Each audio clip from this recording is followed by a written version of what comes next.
ധനികനാവാനുള്ള 5 ഫോർമുലകൾ ഞാൻ നിങ്ങളോട് പറയുകയാണ്. ലോകത്തിന് എതിരെ യാത്ര ചെയ്യണം. അതായത് എല്ലാവരും ചെയ്യുന്നത് ചെയ്യാതിരിക്കുകയും എല്ലാവരും പ്രവർത്തിക്കുന്നത് പ്രവർത്തിക്കാതിരിക്കുകയും ചെയ്യുക. സത്യം അതാണ്. പണത്തിന്റെ ലോകം എപ്പോഴും തലകീഴായിട്ടാണ് പ്രവർത്തിക്കുന്നത്. നിങ്ങൾ എത്രത്തോളം ഓടുന്നുവോ, നിങ്ങൾ എത്രത്തോളം കഠിനാധ്വാനം ചെയ്യുന്നുവോ, അത്രത്തോളം പണം നിങ്ങളിൽ നിന്ന് അകന്നുകൊണ്ടേയിരിക്കും.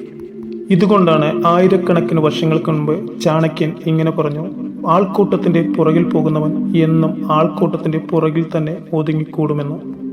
ഒന്ന് ചിന്തിച്ചു നോക്കൂ, ഈ ആൾക്കൂട്ടത്തിൽ ആരൊക്കെയാണുള്ളത്?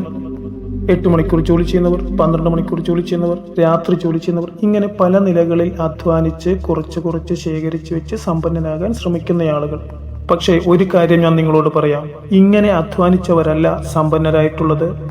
ഇത് പ്രത്യേകം ശ്രദ്ധിക്കുക. ശരീരം കൊണ്ടല്ല, ബുദ്ധി കൊണ്ട് അധ്വാനിക്കുന്നവരാണ് സമ്പന്നരായിട്ടുള്ളത്. നമ്മുടെ ശരീരത്തിനല്ല ജോലി കൊടുക്കേണ്ടത്, നമ്മുടെ തലയ്ക്കാണ് ജോലി കൊടുക്കേണ്ടത്. സാധാരണ ചിന്താഗതിയെ ചവിട്ടിക്കളഞ്ഞ് സ്വന്തം നീക്കങ്ങൾ സ്വയം ഉണ്ടാക്കി യാത്ര ചെയ്യുന്നവൻ, അവനിൽ ഭയം ലേശം ഉണ്ടാവില്ല. അവനെ ഒരു പക്ഷേ ലോകം വിളിക്കും അഹങ്കാരി എന്ന്. ആ വിളിക്ക് പുറകിലല്ല, നമ്മുടെ ലക്ഷ്യത്തിലേക്കാണ് നമ്മൾ ചുവട് വെക്കേണ്ടത്. ഇനി നമുക്ക് പണം ഉണ്ടാക്കുവാനുള്ള 5 ടെക്നിക്കുകളിലേക്ക് കടക്കാം. ഇത് പറയുമ്പോൾ നിങ്ങൾക്ക് ഒരു പക്ഷേ വിചിത്രമായി തോന്നിയേക്കാം, പക്ഷേ ഇതാണ് സത്യം. പണം ഉണ്ടാക്കുവാനുള്ള ഒന്നാമത്തെ കാര്യം എന്ന് പറയുന്നത്, നിങ്ങൾ പണത്തിന്റെ പുറകെയല്ല, പണം നിങ്ങളുടെ പുറകെയാണ് വരേണ്ടത്.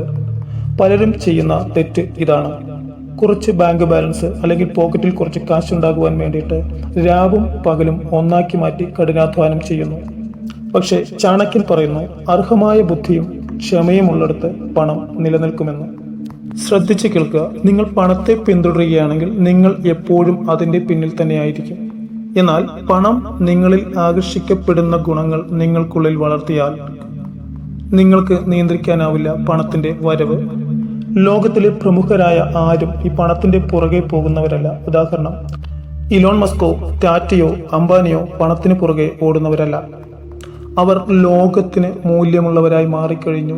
അതുകൊണ്ട് ലോകം അവർക്ക് പണം കൊടുക്കുവാൻ തയ്യാറായി നിൽക്കുന്നു. ഈ ലോകം മൂല്യത്തിൻ്റെതാണ്, യാചനയുടേത് അല്ല. നിങ്ങളുടെ കയ്യിൽ എന്തെങ്കിലും മൂല്യമുണ്ടെങ്കിൽ, എന്തെങ്കിലും ആശയമുണ്ടെങ്കിൽ, എന്തെങ്കിലും കഴിവുകളുണ്ടെങ്കിൽ, അത് ഏതൊരു വ്യക്തിയുടെയും പ്രശ്നങ്ങൾ പരിഹരിക്കാൻ കഴിയുന്നതാണെങ്കിൽ പണം നിങ്ങളിലേക്ക് ഓടിവരും. നമ്മൾ ചെയ്യുന്ന ഏതൊരു കാര്യവും സമൂഹത്തിന് പ്രയോജനപ്പെടുന്നതാണെങ്കിൽ അത് പണമായി തിരിച്ചു വരും. അതാണ് ഇതിന്റെ ചുരുക്കം. ചാണക്യൻ ഇങ്ങനെ പറഞ്ഞു: രാജാവാകാൻ നീ ആഗ്രഹിക്കുന്നെങ്കിൽ രാജാവിനെ പോലെ ചിന്തിക്കുക.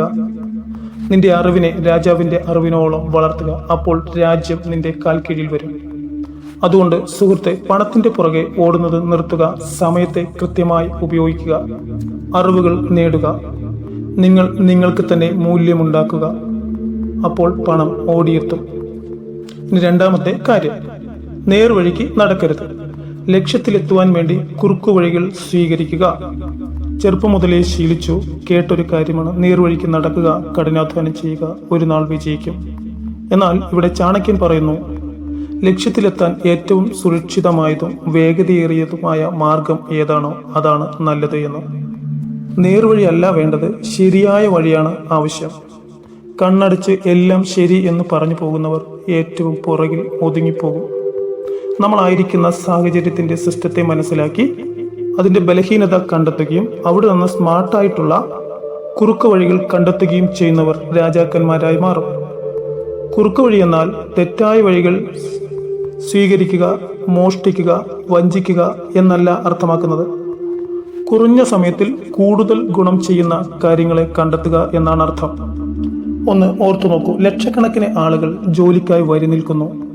ഡിഗ്രികൾക്ക് പിന്നാലെ, കോച്ചിങ്ങിന് പിന്നാലെ, പരീക്ഷകൾക്ക് പിന്നാലെ. എന്നാൽ ചില ആളുകൾ ആ സിസ്റ്റത്തെ മനസ്സിലാക്കി പുതിയ വഴി ഉണ്ടാക്കുന്നു. ഉദാഹരണം, സ്റ്റാർട്ടപ്പുകൾ, ഫ്രീലാൻസ്, നിക്ഷേപം, അങ്ങനെ ഒരുപാട്. തീരുമാനമെടുക്കേണ്ടത് നിങ്ങളാണ്. ആൾക്കൂട്ടവും മത്സരവും പോരാട്ടവുമുള്ള സ്ഥലത്ത് നിൽക്കുവാനാണോ നിങ്ങൾ ആഗ്രഹിക്കുന്നത്? അതോ ബുദ്ധി ഉപയോഗിച്ച് കുറുക്കുവഴികൾ സ്വീകരിക്കുവാനാണോ? ഇവിടെ ലോകം ഒരു വഴിക്ക് പോകുന്നു, പക്ഷെ ബുദ്ധിമാന്മാർ സിസ്റ്റത്തിന്റെ തലച്ചോറിൽ കടന്ന് കളി മാറ്റുന്നു. 3, കഠിനാധ്വാനമല്ല, ബുദ്ധിയാണ് ഉപയോഗിക്കേണ്ടത്. ചെറുപ്പം മുതലേ നമ്മൾ പഠിച്ചു വന്നൊരു ശീലമുണ്ട്, കഠിനാധ്വാനം വിജയത്തിന്റെ താക്കോലാണ് എന്ന്. എന്നാൽ ചാണക്യൻ ഇത് പൂർണ്ണമായി അംഗീകരിക്കുന്നില്ല. അതിന് ചാണക്യൻ പറഞ്ഞത്, കഠിനാധ്വാനം ചെയ്യുന്ന വ്യക്തി മറ്റുള്ളവരുടെ അടിമയാകും, ബുദ്ധി ഉപയോഗിച്ച് പ്രവർത്തിക്കുന്നവൻ രാജാവാകും. ഒന്ന് നിങ്ങൾ ചിന്തിച്ചു നോക്കൂ. കഠിനാധ്വാനം കൊണ്ടാണ് സമ്പന്നനാകുന്നതെങ്കിൽ വയലിൽ ജോലി ചെയ്യുന്നവർ, റിക്ഷ വലിക്കുന്നവർ, പലവിധമാകുന്ന തൊഴിലുകൾ ചെയ്യുന്നവർ ഇവരെല്ലാവരും ഇന്ന് കോടീശ്വരന്മാരായി തീരേണ്ടതാണ്. പക്ഷെ അങ്ങനെയല്ല സംഭവിക്കുന്നത്. എന്നാൽ ഇവിടെ സംഭവിക്കുന്നത് എന്താണ്? ശരീരം കൊണ്ട് വിയർക്കുന്നവൻ എന്നും വിയർത്തുകൊണ്ടേയിരിക്കുന്നു, തല കൊണ്ട് ബുദ്ധി കൊണ്ട് പ്രവർത്തിക്കുന്നവൻ സമ്പന്നനായിത്തീരുന്നു. ഉദാഹരണം, ഒരു വ്യക്തി 12 മണിക്കൂർ വയലിൽ ജോലി ചെയ്യുന്നു, തുച്ഛമായ കൂലി മേടിച്ചിട്ട് പോകുന്നു. വേറൊരു വ്യക്തി 2 മണിക്കൂർ വർക്ക് ചെയ്യുന്നു. 2 മണിക്കൂർ ചെയ്യുന്ന വ്യക്തി ഓൺലൈനിൽ കൂടെ തന്റെ കഴിവുകൾ വിറ്റ് കാശാക്കുന്നു. ഇവിടെ വ്യത്യാസം കഠിനാധ്വാനത്തിലല്ല, ചിന്തയിലാണ്, ബുദ്ധിയിലാണ്. ചാണക്യൻ പഠിപ്പിക്കുന്നത് ഇങ്ങനെയാണ്: ഏറ്റവും കൂടുതൽ ഓടുന്നവനല്ല, അധ്വാനിക്കുന്നവനല്ല ബുദ്ധിമാൻ. സമയത്തെ തക്കത്തിൽ ഉപയോഗിച്ചുകൊണ്ട് ശരിയായ സമയത്ത് ശരിയായ നീക്കങ്ങൾ നടത്തുന്നവനാണ് ബുദ്ധിമാൻ. ഇന്നത്തെ കാലത്ത് സിസ്റ്റം മനസ്സിലാക്കുകയും വിപണിയുടെ ആവശ്യകത എന്തെന്ന് തിരിച്ചറിയുകയും അതിനനുസരിച്ച് നമ്മുടെ പക്കലുള്ള കഴിവുകളോ പരിഹാരങ്ങളോ നൽകുകയും ചെയ്യുമ്പോൾ അവരുടെ അടുത്തേക്ക് പണം ഒഴുകിയെത്തും. ലോകത്തിനിപ്പോൾ ആവശ്യം കഠിനാധ്വാനികളെ മാത്രമല്ല, സ്മാർട്ട് ചിന്തകരെയും ക്രിയേറ്റീവായവരെയുമാണ് ആവശ്യം. സ്വയം ചോദിക്കുക, ചിന്തിക്കുക, ഞാൻ കഠിനാധ്വാനത്തോടൊപ്പം ബുദ്ധിയും ഉപയോഗിക്കുന്നുണ്ടോ എന്ന്. ഇന്നത്തെ കാലത്ത് തലച്ചോറ് ഉപയോഗിക്കുന്നവനാണ് ബോസ് ആവുന്നത്, മുതലാളിയാവുന്നത്. കഠിനാധ്വാനികൾ എന്നും ജോലി ചെയ്തുകൊണ്ടേയിരിക്കും. 4. കുറച്ചു മാത്രം കാണിക്കുക, കൂടുതൽ സമ്പാദിക്കുക. ചാണക്യൻ പറയുന്നു, ധനം, ശക്തി, പദ്ധതി ഈ 3 രഹസ്യമായിരിക്കുമ്പോൾ മാത്രമേ ഫലപ്രദമാകൂ. അതായത് യഥാർത്ഥ സമ്പന്നത എന്നത് കാണുന്നതല്ല, ഫലമുണ്ടാക്കുന്നതാണ്. ഒന്ന് ചിന്തിച്ചു നോക്കൂ. ഫലമുണ്ടാക്കുന്ന ഒരു മരം തല നിവർത്തി മുകളിലേക്ക് ഉയർന്നു നിൽക്കുകയാണോ ചെയ്യുന്നത്, അതോ അതിൻ്റെ കൊമ്പുകളെല്ലാം താഴോട്ട് ചാഞ്ഞു നിൽക്കുകയാണോ ചെയ്യുന്നത്? അതായത് ഇന്ന് ഏറ്റവും കൂടുതൽ പണമുണ്ടാക്കുന്ന ആളുകളെ നമ്മൾ കാണുന്നില്ല. അവർ തിളങ്ങുന്നില്ല, അവർ ബഹളമുണ്ടാക്കുന്നില്ല, അവർ റീലിടുന്നില്ല, തങ്ങളുടെ സമൃദ്ധി മറ്റുള്ളവരെ കാണിക്കേണ്ടതിനായിട്ട് നടക്കുന്നതുമില്ല. അവർ നിശബ്ദമായി സമ്പാദിക്കുന്നു, ബുദ്ധിപരമായി നിക്ഷേപിക്കുന്നു, നിശബ്ദമായി വിജയത്തെ ആസ്വദിക്കുന്നു. മറ്റൊരു വശത്ത് എല്ലാം കാണിക്കുന്ന ആളുകൾ പുതിയ ഫോണ്, പുതിയ വസ്ത്രം, പുതിയ ബൈക്ക്, പുതിയ കാറ്. അവർ പലപ്പോഴും അകത്ത് ശൂന്യരായിരിക്കും, പക്ഷെ ബാഹ്യപ്രകടനത്തിൽ മുഴുകിയിരിക്കുകയും ചെയ്യും. ചാണക്യൻ പറയുന്നു, ധനം പ്രദർശിപ്പിക്കുന്നത് മണ്ടത്തരമാണ്, ധനികനാകാനുള്ള വഴിയിലെ തടസ്സവുമാണ്. നിങ്ങൾ നിങ്ങളുടെ പണത്തെയും സമ്പാദ്യത്തെയും കുറിച്ച് നിശബ്ദത പാലിക്കുമ്പോൾ നിങ്ങൾ അസൂയയിൽ നിന്നും രക്ഷപ്പെടുന്നു. അതുകൊണ്ട് സുഹൃത്തെ, കുറച്ച് കാണിക്കുക, കൂടുതൽ സമ്പാദിക്കുക. 5. പണം സമ്പാദിക്കുന്നത് കൊണ്ടല്ല സമ്പന്നത വരുന്നത്, അതിനെ ചലിപ്പിച്ച് വലുതാക്കുക. ചെറുപ്പം മുതലേ നമ്മൾ കേട്ടു വളരുന്നൊരു കാര്യമാണ്, ബാങ്ക് ഡെപ്പോസിറ്റ് ഉള്ളവർ സമ്പന്നർ, വസ്തുവകകളുള്ളവർ സമ്പന്നർ. പണം സമ്പാദിക്കുക, ശേഖരിച്ചു വെക്കുക, അപ്പോൾ സമ്പന്നനാകും. എന്നാൽ സത്യം ഇതാണ്, സമ്പാദിച്ചു വെച്ച പണം കെട്ടിക്കിടക്കുന്നു, അതവിടെ കിടന്നുകൊണ്ട് ചീഞ്ഞളിയുന്നു. ഇതൊരു വെള്ളമല്ല, ടാങ്കിൽ സൂക്ഷിച്ചു വെക്കാൻ. ചാണക്യൻ പറഞ്ഞു, ധനം ഉപയോഗത്തിലായിരിക്കണം, അപ്പോൾ മാത്രമേ അത് വളരുകയുള്ളൂ, അല്ലാത്ത പക്ഷം അത് നശിച്ചു പോകും. ഇന്നത്തെ കാലത്ത് ഈ കാര്യം മനസ്സിലാക്കുക. ആളുകൾ സമ്പാദിക്കുന്നു, ബാങ്കിൽ FD ഇടുന്നു, ഡെപ്പോസിറ്റ് ചെയ്യുന്നു. അതിനിടയിൽ വർഷങ്ങൾ കഴിയും തോറും ആ പണത്തിന്റെ മൂല്യം കുറഞ്ഞു വരുന്നു. നിങ്ങൾക്കറിയാം, 100 രൂപയുടെ മൂല്യം 10 വർഷം മുൻപ് ഉണ്ടായിരുന്ന അത്രയും ഇന്ന് 100 രൂപയ്ക്ക് മൂല്യം ഇല്ല. എന്നാൽ ധനികർ, ബുദ്ധിമാന്മാർ ചെയ്യുന്നത് അങ്ങനെയല്ല. അവർ പണം സമ്പാദിക്കുകയല്ല, നിക്ഷേപിക്കുകയാണ് ചെയ്യുന്നത്.